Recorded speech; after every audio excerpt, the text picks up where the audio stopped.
گھر کے اندر ایک وقت متعین کر کے تھوڑی دیر تک بچوں کے سامنے حدیث کا درس ہو، بچوں کے سامنے اللہ کے نبی صلی اللہ علیہ وسلم کی سیرت سنائی جائے، تاکہ وہ جو بچے ہیں ہمارے، ان بچوں کے ذہن میں بچپن سے یہ ساری چیزیں آئے، سنتیں ہمارے بچوں کو پتہ ہونی چاہیے۔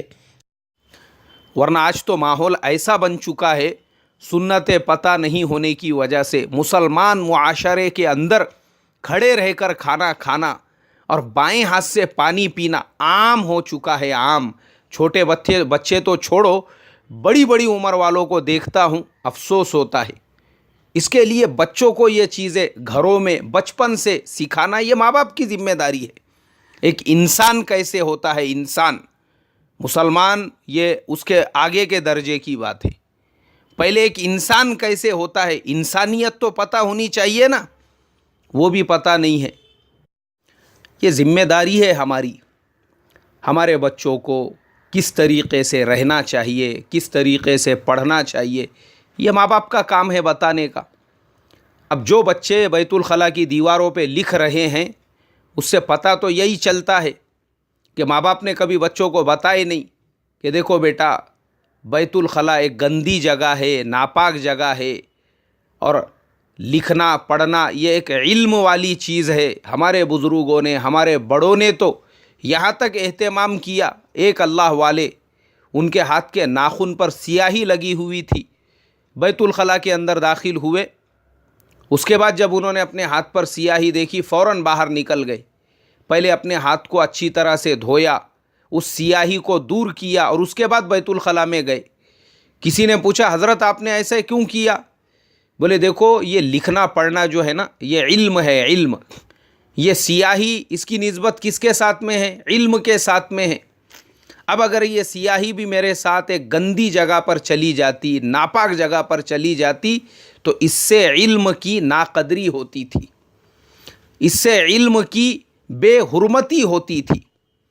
اس کے لیے میں نے یہ سوچا کہ سیاہی جو علم سیکھنے کا ایک ذریعہ ہے، وہ بھی ایک گندی جگہ پر نہ جائے، اس لیے انہوں نے باہر نکل کر اپنے ہاتھ کو دھو لیا۔ اب یہ سب چیزیں اساتذہ کا کام ہے اپنے طلباء کو سکھانے کا، اور ماں باپ کا کام ہے اپنے بچوں کو بتانے کا۔